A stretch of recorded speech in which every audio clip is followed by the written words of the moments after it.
By the fourth evening, I attained the base of the mound, which turned out to be much higher than it had appeared from a distance. An intervening valley setting it out in sharper relief from the general surface. Too weary to ascend, I slept in the shadow of the hill. I know not why my dreams were so wild that night, but ere the waning and fantastically gibbous moon had risen far above the eastern plain, I was awake in a cold perspiration, determined to sleep no more.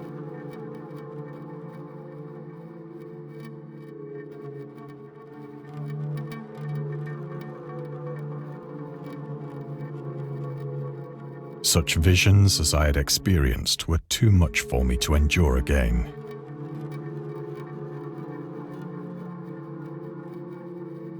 And in the glow of the moon I saw how unwise I had been to travel by day.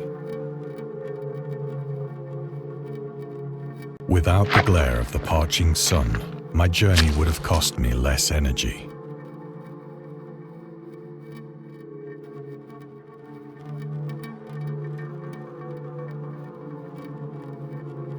Indeed, I now felt quite able to perform the ascent which had deterred me at sunset. Picking up my pack, I started for the crest of the eminence.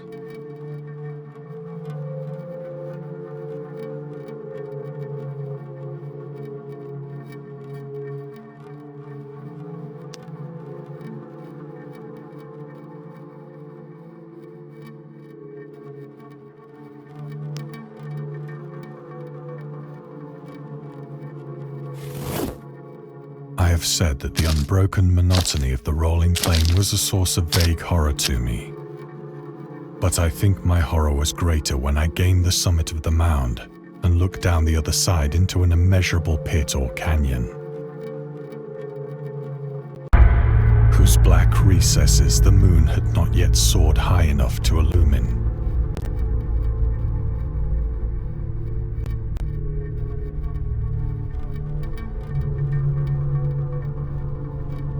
I felt myself on the edge of the world.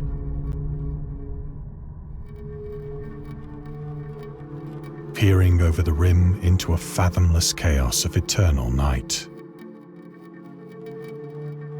Through my terror ran curious reminiscences of Paradise Lost,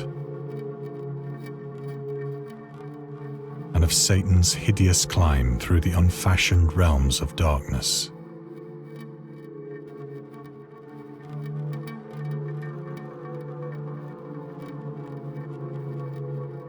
As the moon climbed higher in the sky, I began to see that the slopes of the valley were not quite so perpendicular as I had imagined.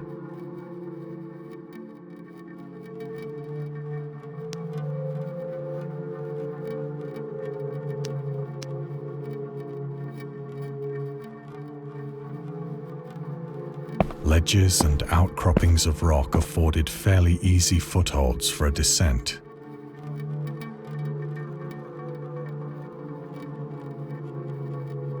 Whilst after a drop of only a few hundred feet, the declivity became very gradual.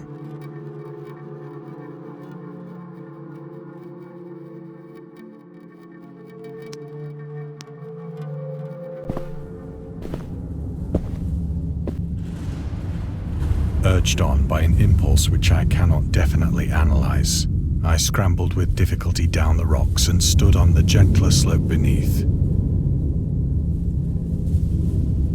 gazing into the Stygian deeps, where no light had yet penetrated. All at once, my attention was captured by a vast and singular object on the opposite slope, which rose steeply about 100 yards ahead of me. An object that gleamed whitely in the newly bestowed rays of the ascending moon.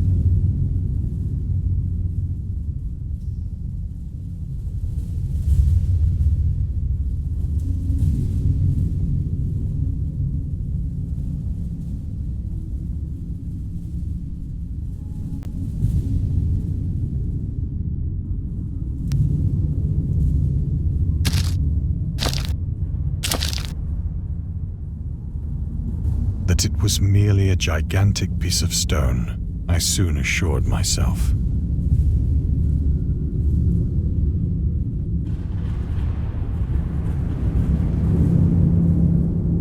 But I was conscious of a distinct impression that its contour and position were not altogether the work of nature.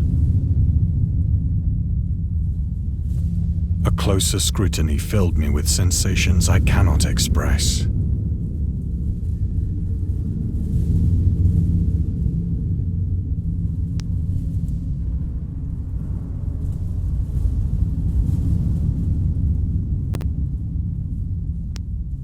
For despite its enormous magnitude and its position in an abyss which had yawned at the bottom of the sea since the world was young, I perceived beyond a doubt that the strange object was a well-shaped monolith, whose massive bulk had known the workmanship and perhaps the worship of living and thinking creatures. Dazed and frightened, yet not without a certain thrill of the scientist's or archaeologist's delight, I examined my surroundings more closely.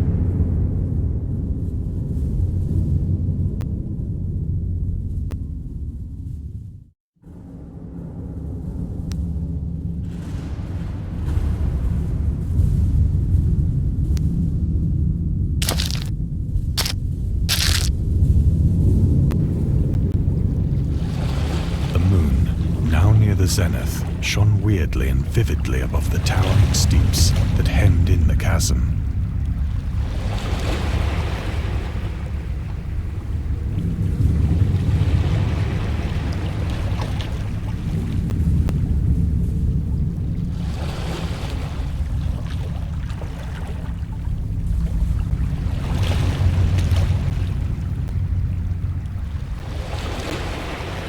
Revealed the fact that a far-flung body of water flowed at the bottom, winding out of sight in both directions and almost lapping my feet as I stood on the slope. Across the chasm, the wavelets washed the base of the Cyclopean monolith.